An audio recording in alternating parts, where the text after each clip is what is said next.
Record. All right.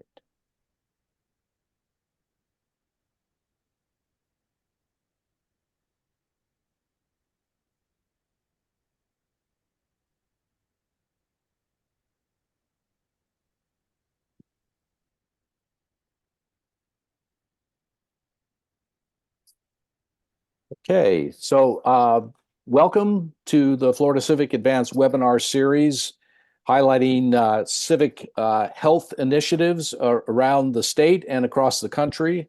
Today, we're going to focus on the future of civic education, and we have a very interesting program. And let me just admit a couple more folks as we're getting underway here. So the Florida Civic Advance is a nonprofit 501c3, a membership organization, and we are committed to advancing the civic health of Florida's communities. And in running a webinar, I have to admit everyone who is coming in. I did not think I would have to do this, but at any rate, the Chip pads, like they kind of charge, even though like it's special, they kind of charge you extra fee because, I mean, let's see. Okay, so I will ask you at this point in terms of housekeeping to place your devices on mute, and that you show respect for the speakers and the topics, and we'll have an interesting discussion. Use the chat to note your questions as we're going through the program as well. And I think the speakers will try and address those at that point, but also we're going to reserve time at the end of the program, about 10 or 15 minutes for an open Q&A for the, and so I think, so what is civic health? We define it as providing the opportunities for people to have a say and participate in the life of their communities.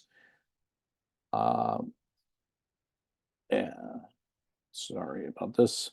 And it really relates to the overall wellness of neighbors, families, and communities, and enables them to use their voices to find solutions together and thereby improve and strengthen the community.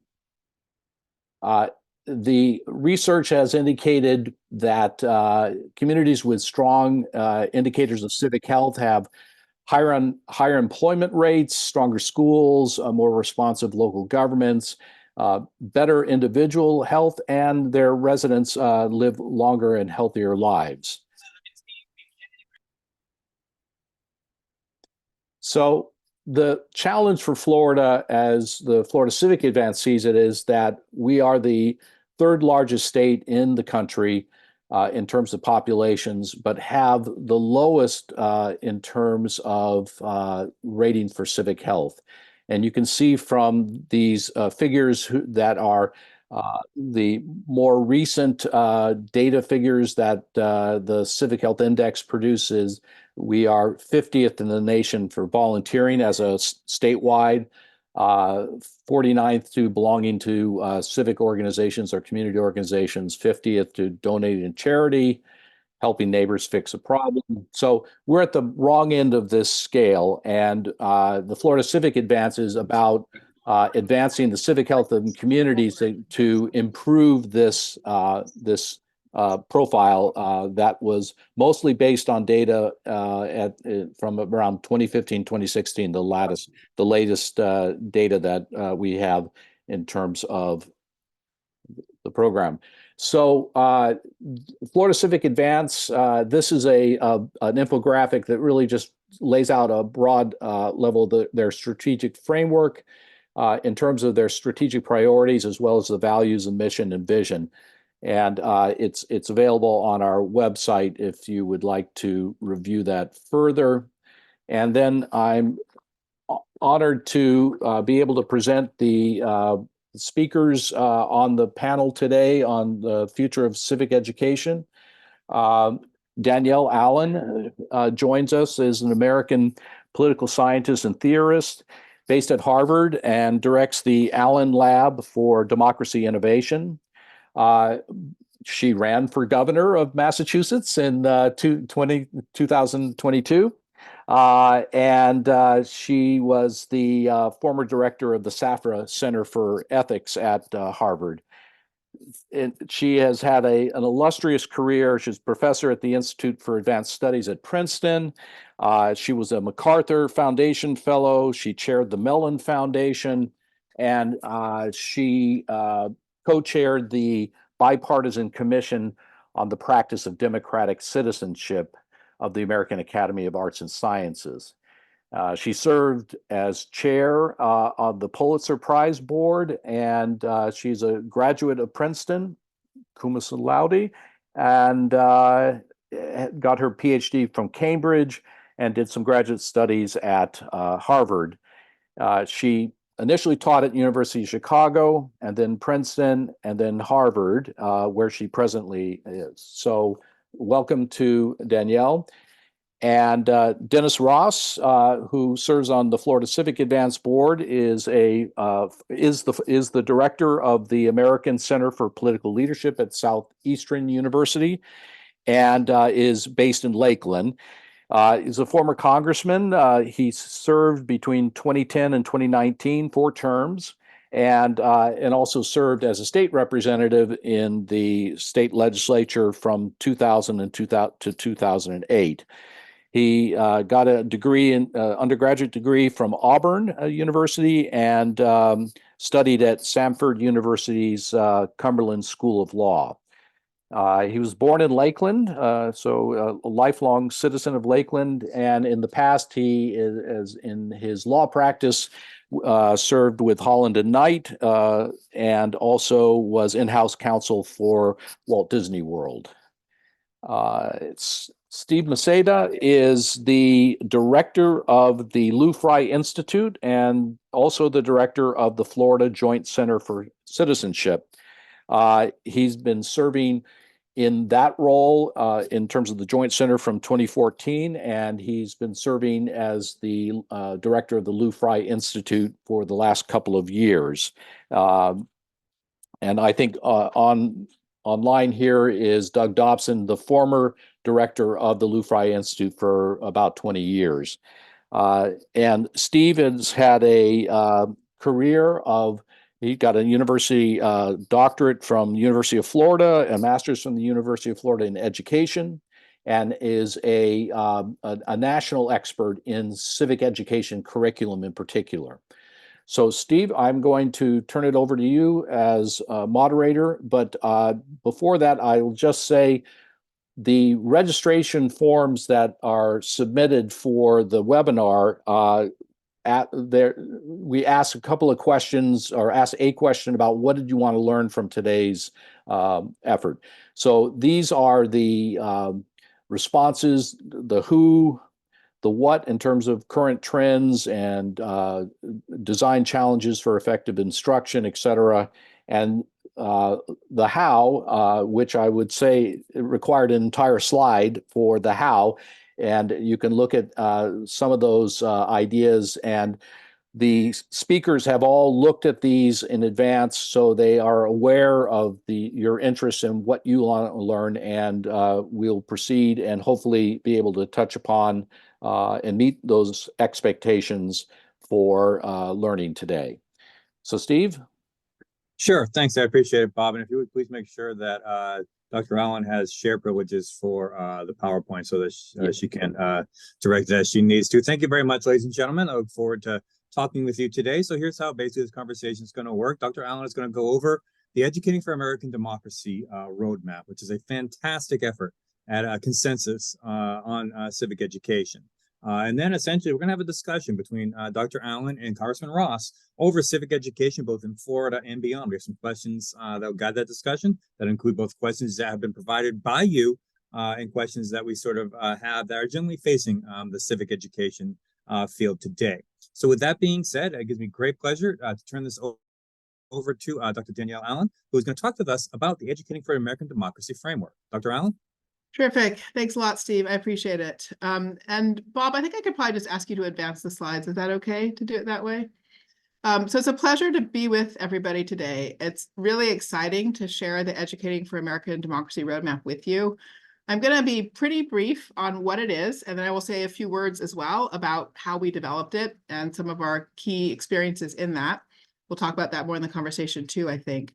But so this is a roadmap that was released in March of 2021, laying out a framework for achieving excellence in history and civics learning for all learners K through 12. And if we can go to the next slide, I'll tell you a little bit more about where it came from and how we did this. So this was a project funded by the National Endowment for Humanities and U.S. Department of Education. It was ultimately funded and supported by both the Trump and the Biden administrations. This is really, really important. Our goal was to build a cross-ideological team of expert historians, political scientists, and educators from across the country with diversity of perspective of all kinds: viewpoint, geography, demographic background, were people in the classroom or out of the classroom, or researchers. And we wanted to do this because we wanted to wrestle through some of the hard challenges that have kept us grown-ups, us adults, from answering the question of what would be excellent in civic learning. The fact that we are unable to answer that question, the fact that we fall into conflicts so frequently, is one of the main reasons our kids have not had the rich opportunities for civics learning that they deserve. So we thought it was really important to link arms across all kinds of differences and to do that work. So if we could go to the next slide. These are some of the organizations that were behind this effort. iCivics, my organization, the Edmund Sapir Center for Ethics at Harvard. We were sort of the first two partners, and we reached out immediately to the Arizona State University School of Civic and Economic Thought and Leadership. So that was sort of core anchor partners. And then we brought in Tufts and Circle as well. There's a lot of good youth civic learning research at those two entities. And these set of organizations then led the growth of a network across the country to take this conversation forward. So if we can go to the next slide, please.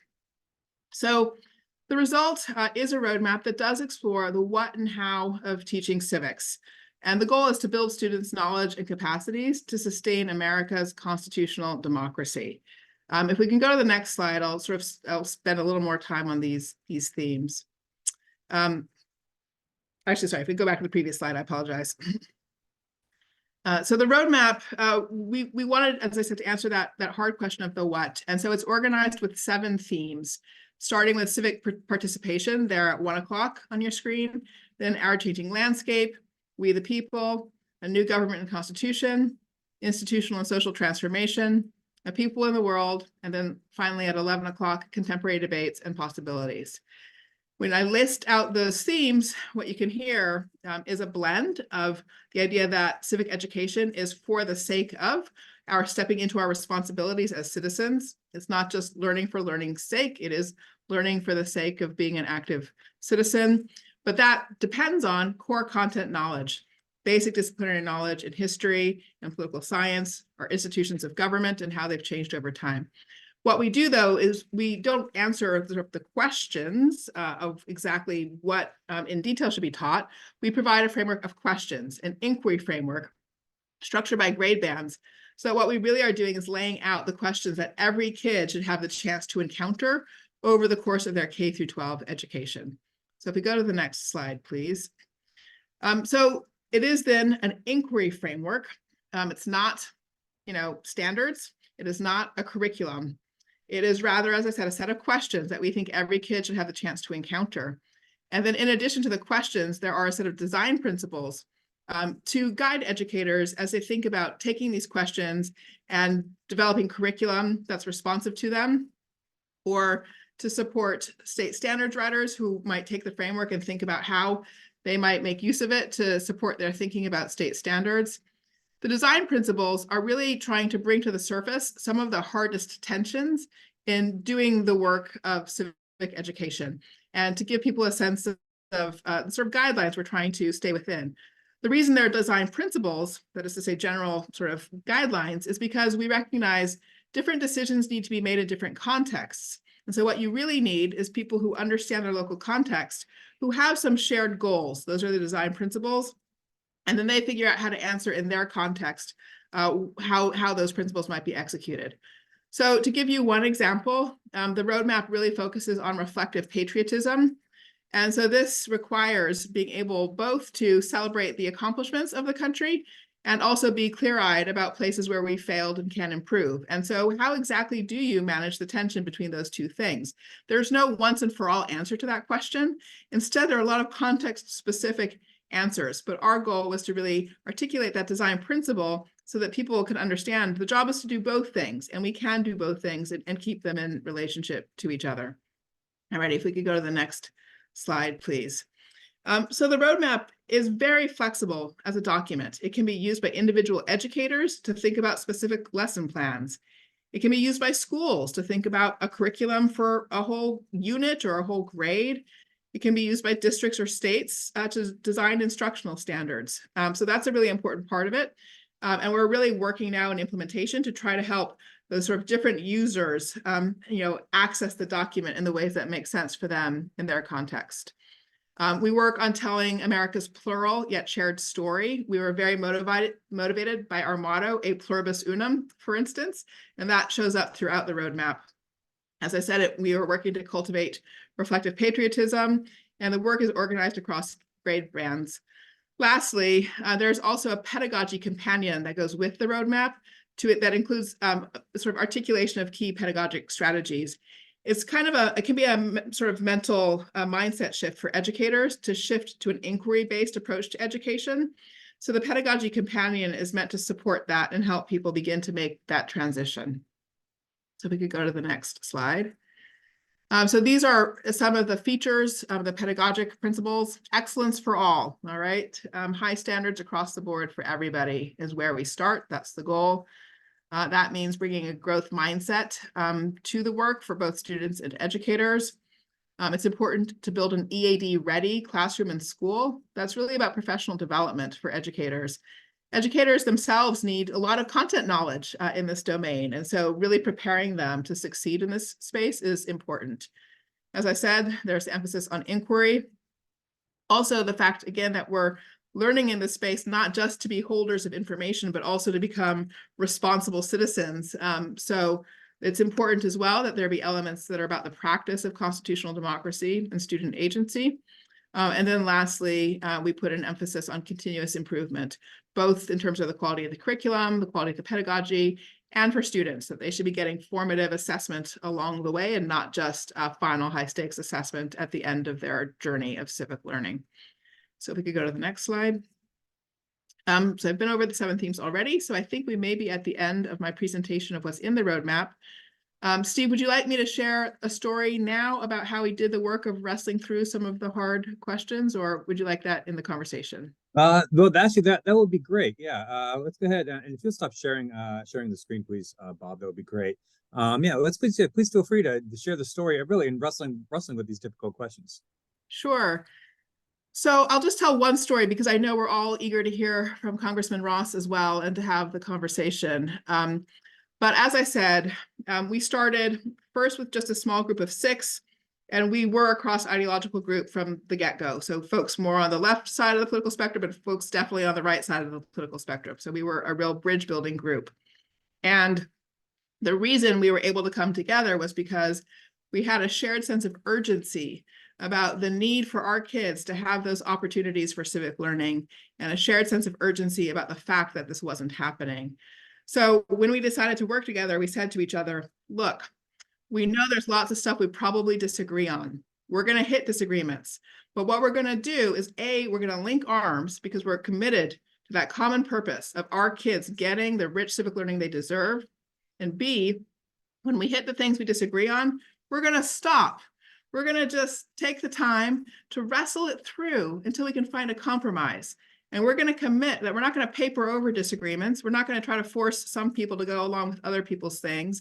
We're going to figure out a solution, and then we'll go forward. So it was about 2 weeks into our work when we had to stop for our first time of taking a break to figure out what to do. And our first debate was over the question of whether we were educating kids for a democracy or a republic. Okay, and you all will recognize this debate and discussion. And it took us weeks, I will admit, to work through this. All right, so we put our timetable back, but that was the commitment we had made to each other. And as we talked about this, we came to understand that each side was communicating something different, but something important. So the people who were advocating for democracy were communicating about the importance of universal inclusion, popular sovereignty, and the participation of ordinary people in our politics. The people who were advocating for a republic were communicating about the value of constitutionalism, rule of law, order, and structure. So our compromise was constitutional democracy. So when you will read the roadmap, you will see that that is the dominant term that we use. Sometimes we use the word republic, sometimes we use a democracy all by itself, but the idea of constitutional democracy is the center of gravity for the work that we were doing. And I can go down the line. There's any number of places in the roadmap where we had to stop like that and wrestle things through. And I'm happy to give you more examples as we have our conversation, but let me leave it there for now because I think that gives you a flavor of how we did our work. Thank you. I appreciate that. And I appreciate that overview. I'm sure folks will have some questions. If folks are interested in looking at more, I'm more than happy to send folks to particular relevant resources. But I want to start with a question about the purpose of civic education. Let's start with you, Congressman Ross. So I'd like you both really think about and answer this question. Why has what is the purpose of civic education been such a controversial and difficult question over the last 2 decades? Congressman Ross, what are your thoughts on that? Well, we've politicized civic education. You know, my experience both in the Florida legislature and in the United States Congress is when it comes to what kind of education we're going to offer our students, especially in K through 12, we want it to be a certain way or certain content. And I think that instead of working through that, we just ignore it and don't do anything at all. The other thing I think that has been really unfortunate is that we have failed, I think, miserably. And as you began this discussion about us adults, as adults, we've failed to be able to teach how to have a respectful, critical thinking conversation with others over a controversial topic. And you know, I couldn't believe it when I was in Congress, how we were essentially told by our leadership not to associate with the other side. Now, I come from a mixed marriage. My parents were Republicans and a Democrat. And I don't see how I'm supposed to not associate with my mom, who's a Democrat, because she's a Democrat. And so I don't understand why we have that divide today. And it's one of the reasons that I decided that Congress wasn't for me, that what we need to be doing is what Dr. Allen is doing, and that's formulating a roadmap as to how we get our country back through civics, because we can't ignore it. We cannot ignore that. And I think that's been one of the problems that has left us to say that the current state of affairs of civics in America is dismal, especially in Florida. Dr. Allen, your thoughts? I agree with that. I mean, we know for a fact that our polarization is a huge part of why our kids have lost out. You know, we think back to the work in the early 2000s on the Common Core state standards. That was originally a project of the National Governors Association. It was not originally a controversial project. Obviously, it became that. But when the project started, the governors all wanted to be able to set shared standards in English language arts, in STEM education, and also in social studies. And they achieved the first two things, and they got to a place where about 44 or so states were all working with the Common Core state standards. But the social studies standards got left on the cutting room floor for exactly this reason, that we were fighting over how to tell our history. Were we telling a triumphal history, or were we telling a history that foregrounded the atrocities? So we've been stuck between that sort of question of how do we narrate our history for a long period of time. And again, that's why for us, as I said, we are interested in a plural but shared history, a plural that can celebrate accomplishments and also be clear-eyed and honest about shortcomings and failures. So I think it really does take us adults working through those difficulties. And to the Congressman's point, I mean, I'm really proud of our roadmap work because I actually believe we modeled in our process exactly the kind of civil disagreement that achieves a productive resolution that we're trying to teach our kids. So that's a great point. And we certainly have seen this issue in Florida in debate over really the purpose of civic education in the role that it plays. Dr. Allen, you talked a lot about the roadmap as a consensus document. What are some of those common values and conceptions that we see in the roadmap that are shared across the ideological spectrum? Yes, and I appreciate that. So to that point, I want to also open up the frame a little wider, as Bob shared in the introduction. In addition to this roadmap work, I have recently had the privilege of co-chairing a commission at the American Academy of Arts and Sciences that, in a broader way, released a report called Our Common Purpose in June of 2020. And that's sort of also a roadmap for broader sort of how do we secure the health of our democracy. One of its recommendations was around civic education. But a lot of the work we did for that, including some of the research work, helped inform the Educating for American Democracy roadmap work. I say all that because I want to share that when we set out to do Our Common Purpose work, one of the first things we did was hold discussions to try to figure out if we could come up with shared values that people shared across the political divide. And the fascinating thing, we thought this would be very hard. It turned out to be very easy 90% of the way, and then incredibly hard for the last 10%. So the 90% that was easy was freedom, equality, rule of law, constitutionalism, equal opportunity, fairness. Okay, both sides of the political spectrum, people will proactively share those words out if you ask them what are some core values that capture what it means to be an American. This was very reassuring to discover this fact. So that was the good news. Then the thing we got stuck on that nobody could agree on, where there was just absolute divide, was the question of how we should name the relationship we have with one another and to the country. So on the right, the word that was necessary that mattered was patriotism. And on the left, the word that was necessary and that mattered was solidarity. And neither side was willing to use the word of the other. So that actually brings us to another feature of the roadmap. We did have another long period of wrestling around the concept of patriotism in the roadmap. The concept of patriotism is really at the center of the roadmap. This was a place where, for those who were more on the left side of our spectrum, there was a heck of a lot of like moving and changing and so forth that was necessary to get there. And again, the compromise was the concept of reflective patriotism. We're not talking about, a blind patriotism. We're not like justice. Patriotism is different from justice. Justice is blind because impartial. Patriotism cannot be partial. It's about a bond to a specific place, but therefore it must be reflective. That was where we ended up with the concept of patriotism. So you will see that throughout the roadmap. Excellent. Yeah. And, if folks do look at that roadmap, reflective patriotism plays such a significant role, and that aligns well, I think, no matter what perspective you're going there. Congressman Ross, coming from your particular perspective, and I know you're really diving deep into the deep end of civic education since you've left Congress. What do you see as some of the common values and conceptions that we share, whether along the lines of what Dr. Allen spoke of, or in other ways? Yeah, and let me just preface this by saying I'm not the academician. I feel like a color commentator here that played the sport, and now I get to talk about why the sport is failing. It's interesting because we do share common values. I know that for a fact. I know that some of my best friends in Congress were of the opposite party. We shared a lot more after we got out, and we found out, how we probably wasted opportunities of not working across the aisle like we should have at the time, and letting certain parts of leadership influence us. But I think what's really important, and I got to give Dr. Allen a lot of credit for this on the roadmap, is that the change in pedagogy, I think, is very important. The inquiry method, and again, I'm not an academician, but having been in the academic world for the last 4 years and utilizing a system that is now being used at the Minnesota Humanities Council and also Ball State University and Southeastern, called Third Way Civics.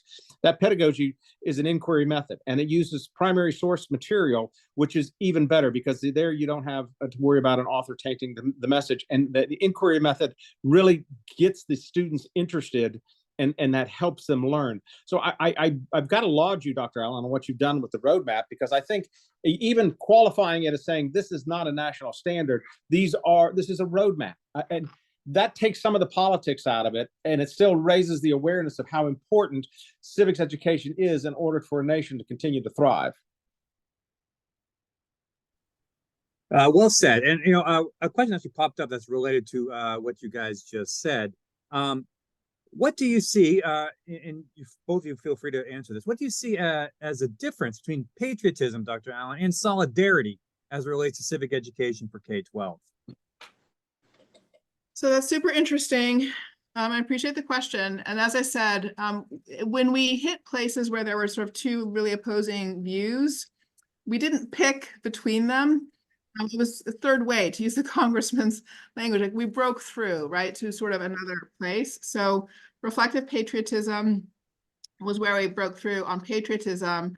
And we talked a lot about community and connections as well in the roadmap. I can't remember honestly if the concept of solidarity shows up. It may well show up here and there. I don't think it would show up a lot, but concepts of community and connection do show up a lot, that are trying to capture that sense of the responsibility that we all have to the other human beings. So at the end of the day, it's important both that we have a sense of mutual responsibility to each other, and then that sort of shared commitment to the society that we build and are responsible for together. And so that cluster of concepts is trying to capture that double, the pair of relationships there. That seems so important. Excellent. That was responsive to the question. I'm not sure. Yeah, I think it was. I think it really was here. And you guys have talked a lot about inquiry within this context. So, Dr. Allen, how does the EAD conceive of this idea of inquiry and address the concerns or misconception that inquiry inevitably leads to, quote unquote, a so-called liberal bias? Huh. Okay. Interesting. No, thank you for that question. How different and annoying it is. Let's see. Okay. So, for starters, inquiry is an age-old tool of learning. It goes back to Socrates, and it is fundamental to all of the great achievements of humankind, and with no partisan gloss on that kind of spread or spectrum of achievements. So at the end of the day, I think it's just important for us to remember how basic asking questions is to human capacity. Just think about kids, right? Like, kids come out of the womb and then they scream and yell for milk. And then once they can form words, they ask questions, right? Often which have to have the answer no. But nonetheless, we are question-driven creatures as a matter of what is given to us. So in that regard, the roadmap is trying to strengthen what is just a core capacity of human beings. I think I would be grateful for thoughts of others on this call. So questions can come out in all kinds of different answers. Questions can come out in conservative answers just as well as they can come out in liberal answers. So there's no kind of partisan, predisposition or presumption about where you end up, because you are kind of question-driven structure. But so I would welcome further thoughts about how to communicate that effectively. I can imagine that it's not always communicated effectively, so we would be grateful for input and advice on improving on that front. And Congressman Ross, I think certainly you talked about the third way that you guys emphasize inquiry as well. And I put a link in the chat to the Minnesota Humanities Council's overview of the third way civic education. Talk a little bit about, the approach to inquiry there within that context and how that relates to sort of what we're talking about here. Yeah, what's really fascinating about this is that with the primary sources, the students are broken up into groups. You'll have like 3 groups of students, and they each read different primary sources from the same period of time, but they address the same inquiries. And so they then discuss it amongst themselves, one group to the other group, the same inquiry, but with different sources of the same period of time. And they learn, I think, the fundamentals of empathetic listening, which is so crucial in order to build the relationship necessary in order to achieve the civil discourse, maybe not the result, but at least build the relationship. And so at the end of the day, we're finding students that have to come in when we break off from the groups and into the whole class, want to be asked, well, John, what did you think about what Mary said? And he has to rephrase what Mary said and then say, this is why I think it's good, or it changed my mind. And when they realize that it's okay to change your mind based on somebody else, that's where the inquiry method, I think, really helps out. These students feel more comfortable and even motivated to want to learn, because some of this stuff is highly controversial. Yeah. When we look at American history, it's not pleasant. It's very controversial, but we have to be trained in how to address it. And that's what I think the inquiry method does, that it helps train them to understand, along with empathetic listening, to how to have that conversation. Once we have that conversation and we know we can have that conversation hereafter, then we can start taking on the controversial topics, including what civics we're going to teach. Well, May I put a footnote on that, Steve? If you don't mind? please feel Just- free. Yes. That was really, really well said, Congressman. And I think it also, I mean, the really important point of inquiry is that the answers are not presumed, right? And that's the sort of real point about an inquiry framework. So it really is that support for that empathetic listening and that sort of back and forth on hard questions. So that's, I think, the really important thing to say about it. And it fosters debate in that regard. It actually opens up the possibility of different points of view coming into the space together, but then provides the kind of the teacher has a responsibility of cultivating that empathy, that saying back what you've heard before you answer, so the conversation is productive, et cetera. But that is sort of where we get civil and productive disagreement from. Excellent. I appreciate that. And if anybody has any additional thoughts, who's in the audience here, please feel free to enter it into the chat. And this leads me into my next question. You guys have sort of touched on this already. The concept of civility and civil discourse is huge right now, and it's very clear that civility and civil discourse played a big role in even the development of the AD. You needed to have civil discourse for it to actually get crafted. So, and this really this came up multiple times in the questions that folks asked. What suggestions do either of you have, either coming from your lens and your framework, Congressman Ross, or from the work that you've done, Dr. Allen, for educators who are interested in civil discourse, either within the framework of the EAD or elsewhere? I'll be happy to address that first. First of all, get out of your comfort zone. Tribalism is really happening in this country, and it's happening even more so because you don't want to leave your sphere of influence that just agrees with you, and if that happens, then it leads to extremism, which we're also experiencing. And so you've got to get out of that comfort zone. You've got to inquire yourself, why do you feel the way you feel? It's amazing because I'm on the board of the former members of Congress, and I have become such dear friends with people that I served with that were across the aisle from me, and found out how much we have in common because now we're free to talk about it. We still don't agree politically on a lot of issues, but we've become such good friends and built such strong relationships because of that. But I would never have gotten out of my comfort zone in Congress with them just because I didn't have the initiative, and unfortunately, that's a regret of mine. But if you want to have that, you've got to feel compelled. You've got to make look.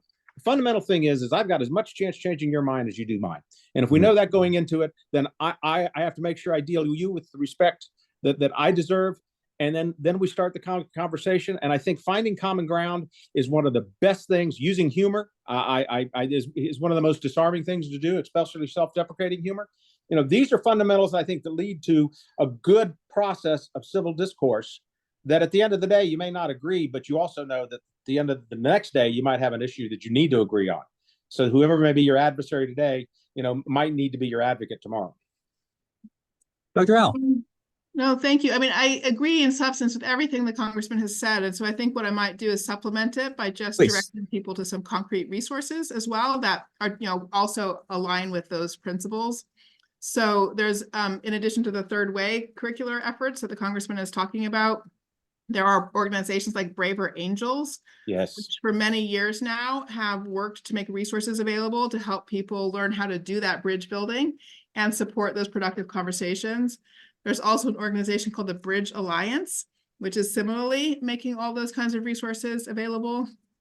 I have a colleague here at Harvard named Mira Levinson, who runs a project called Educational Ethics, and she too has been building professional development resources to help educators learn how to support and navigate conversations in complex contexts. So the good news is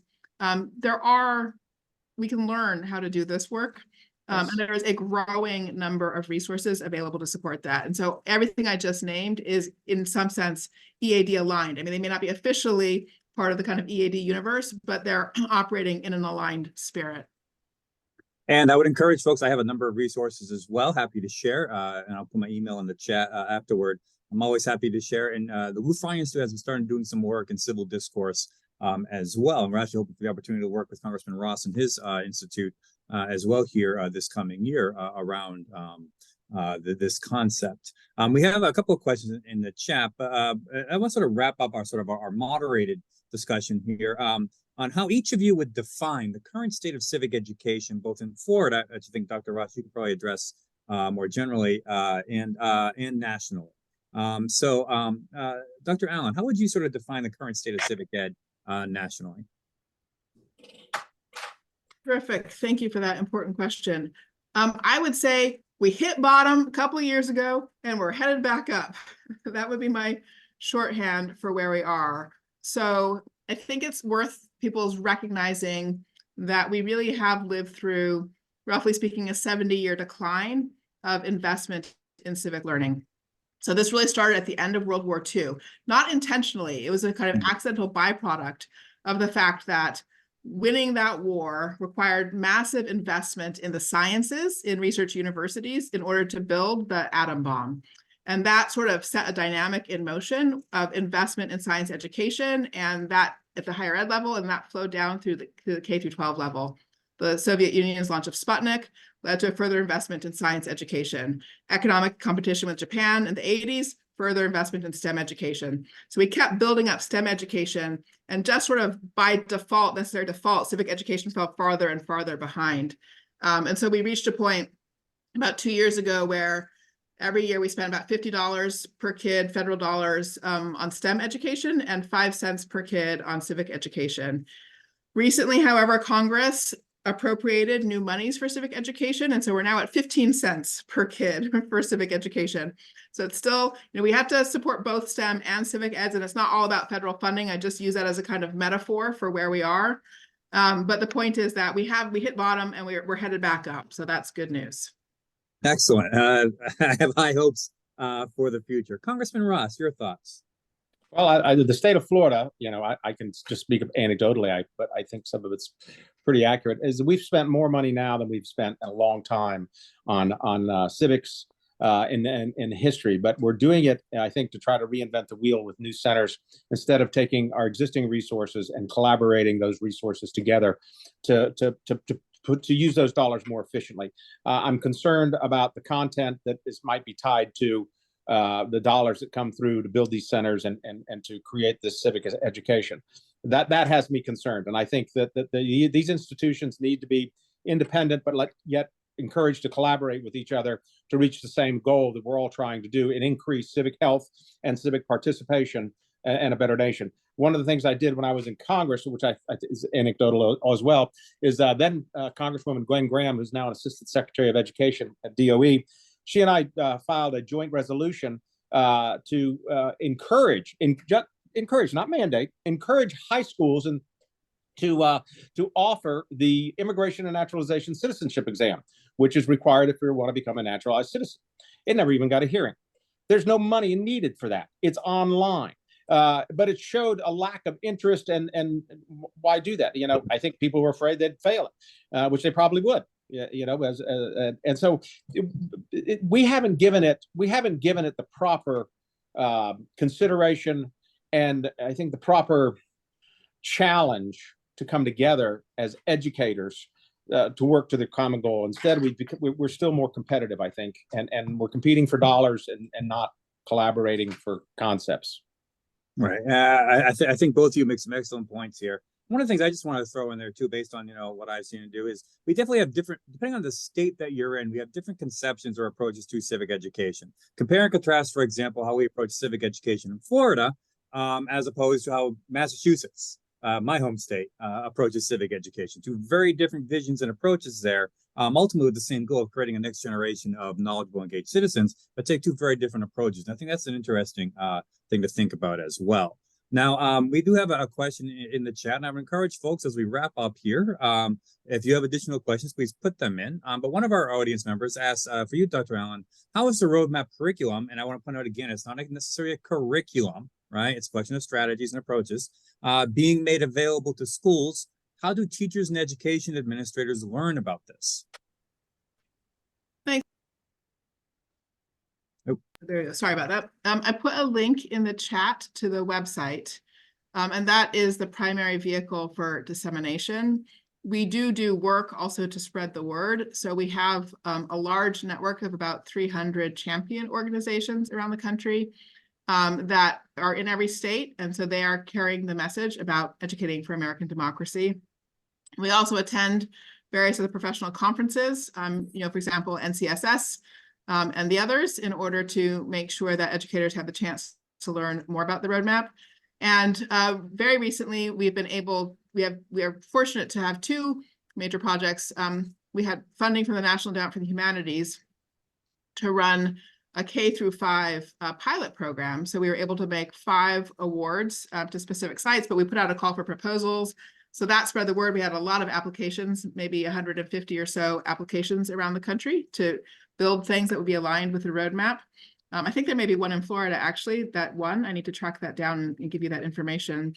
And then in addition, I'm very, very proud and honored to say that we received a major grant from the Department of Defense to be able to offer professional development aligned with educating for American democracy nationally. So as a part of that, we will actually be starting to build out a much more significant communications strategy to make sure that we are really getting the word out. So. Excellent. That's great to hear. We have a question from Nancy in the chat. She says, these fragmented approaches really trouble me with so little to go around. I'm a civic librarian working with Harry Boyd, Kettering, and among others, and I've worked hard to incorporate libraries into these efforts. But the competition is fierce. We all have pieces to contribute. In your view, how do we actually work together? I really appreciate that question. It is so important. And I think just as a citizen in a constitutional democracy, at the end of the day, it's when we can do things together in sort of ever bigger groups of people working together that we can really achieve transformative results. So libraries are critical for this work, and we are trying to link libraries into this conversation. A part of the implementation work includes a kind of a convening network that has one of the directors at the Association of Rural Libraries of America, and also the Civic Engagement Coordinator at the Association of Urban Libraries of America. And so we are working together with them to talk about how the roadmap might be useful for libraries.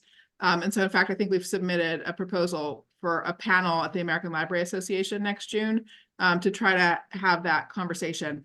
I think our hope is that the roadmap might give us all enough of a kind of shared vocabulary, shared space to work in, that we can find ourselves kind of rowing in the same direction. So even as each of us does our little piece, it's kind of part of each of us is a small boat, but together we're a flotilla. I think that's kind of the goal of the roadmap. Excellent. Nancy, I just want to point out, I've been working with Harry Boyd on several projects, and he's incredible. And the one of which is the Rosenwald project, the Rosenwald schools, and the history of that, and the significance of the libraries that were part of the 5,000 Rosenwald schools that were built in the rural South. Libraries are absolutely necessary, as Dr. Allen pointed out, in the rural communities. They become the digital hubs, and we need that. Excellent. And again, collaboration is so very key. And there are a number of organizations that encourage you to go look at the number of champions of EAD. And you may find some surprising and helpful organizations there. Now, Robin asks, and this is really about higher education. How can we ensure that civic education is incorporated into higher ed when humanities departments are being decimated? These principles are foundational to humanities education, but it is harder and harder to get support for ensuring that students get an adequate education in history, for example. I'm going to just real quickly, I got to plug Third Way Civics, because we're making it a part of our core curriculum. That you don't have to be a political science major, but it's so fundamental in teaching, basics of American history, the basics of civics, and the ability to have that controversial discussion. There's a way to do it, Robin, and I think you're right on point, because they have been left out of the curriculums in higher education. It's a huge and important area of work. And I'm glad to say this is another place where I believe we've hit bottom and we're turning around. And I'm not even referring to everything going on at Harvard right now, although that's certainly a part of the situation. But more generally, if you look around the country in the last literally 4 years, it's astonishing how many institutions of higher education have started rebuilding civic learning. So Stanford now has a program where the entire first year class is doing a course in democracy, for instance. And many state governments, as you know, as in Florida, have set up, I mean, as you alluded to, Congressman, institutes for civic education and learning. And I take your point, Congressman, about the desire to actually build on what's there and not just kind of keep fragmenting and setting up new fiefdoms. Nonetheless, I do think it's a kind of a really helpful movement in the direction of treating this as very necessary. And really doing that work. University of Tennessee, Knoxville, for example, is doing that work of making sure that elements of civic education are embedded in the curriculum for all undergraduates.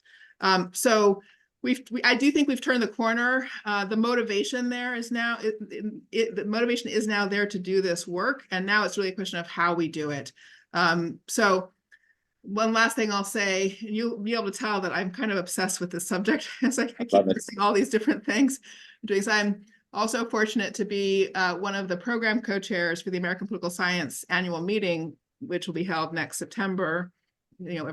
And we're going to do a mini conference on civic education and higher education as a part of that. So, excellent. A lot of opportunities happening as well. Now we're running short on time, so I want to combine two questions here that I think are related. Terry asks, how can we deliver civic education to people of voting age? And Chip also points out, though, and I think this is really combined with that question, isn't the fundamental issue that many people simply don't understand what is at risk and our shared fate. So your thoughts on that? I'll be happy to jump in again first and just simply say my thoughts on that are probably, I agree, and it's our fault. I think for all the reasons that Dr. Allen pointed out, that we have failed to teach what is necessary and fundamental to the understanding of our nation and how we the people has to understand and educate themselves towards self-government if this government is going to thrive and survive. Some of the things I ask my students is, do you trust politicians? No. Why not? Because they're corruptible. Well, do you agree that we have a nation that requires individual participation? Yes. Well, if you don't trust the people that are there, then who do you trust? And they think for a while, and I ask them, do you trust yourselves? And they said, well, yeah. And I said, well, then if not you, then whom? And really, we have to be teaching them at an early age the importance of their significance of their participation. And, not only the rights they have, but the obligations that come with those rights. I love that, and want to just really double click on that. I mean, that's what I've found too, is that people do not trust politicians. They do not trust so many of our institutions, but we do all still trust ourselves. Yes, we the American people, we trust ourselves, and we have to take that seriously and step up to our responsibilities. Excellent. And again, I appreciate everyone's thoughts on this. I just want to point out as well, here in Florida, we do have the Florida Civic and Debate Initiative at the K-12 level, which has gone hardcore. And at the college level, Florida now requires students to take and pass the Florida Civic Literacy Examination and take and pass either a political science or U.S. history course in order to graduate from a state institution. So those are two small steps forward, I think, for civic education at the higher ed and at the K-12 level as well. Laura asks, Laura, if you visit the EAD link, I think your question can be answered. She asks, is there any info available about EAD professional development, what it is, what it might look like? And I believe that some of that information is on the EAD website. Is it not, Dr. Allen? Yes, I mean, there certainly are some offerings currently available, but in terms of the larger program that I was describing, there will be announcements this spring for a program that launches in the fall, if you keep your eye on the website. But the website is the right place to keep your eye. Excellent. And of course, I would encourage folks to please sign up for the Wolf Fry Institute newsletter if you're interested. We share information about the EAD all the time. And happy to share that out as well. So let's go ahead and sort of wrap up our conversation here. And it's been very, I think, fruitful and interesting with some final thoughts as we sort of wrap up our discussion of EAD. Let's start with you, Dr. Allen. Well, I'm so grateful to the Lou Fry Institute for doing the work and for being a champion, and more generally, just for having led for so many years in the civic learning space, not only in Florida, but for the nation. I mean, it's really phenomenal, the work that has come from this institution. So thank you very much for that. I think I wish I were there in person, in all honesty, because this is sort of to the point the congressman was making before about how we let ourselves get into our siloed spaces. So for those of us who aren't in Florida, I don't think we really understand terribly well what is happening in Florida. The media stories, as you might imagine, are, full of caricatures, I'm sure, but they're complicated to read and it's complicated to understand. And that makes it harder, I think, for those of us who aren't in Florida to understand how to partner effectively, how to be helpful. We want to. So maybe let me just close by saying, however that you have ideas that we could partner with you, we would be delighted and we would be very grateful for your guidance about how we could be most helpful. Thank you, Dr. Allen. And Congressman Ross.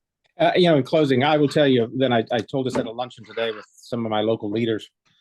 This is the most challenging endeavor I've had in my life, and I did it voluntarily. I left Congress on my own in a very safe seat, so safe that one time I didn't even have any opposition for election.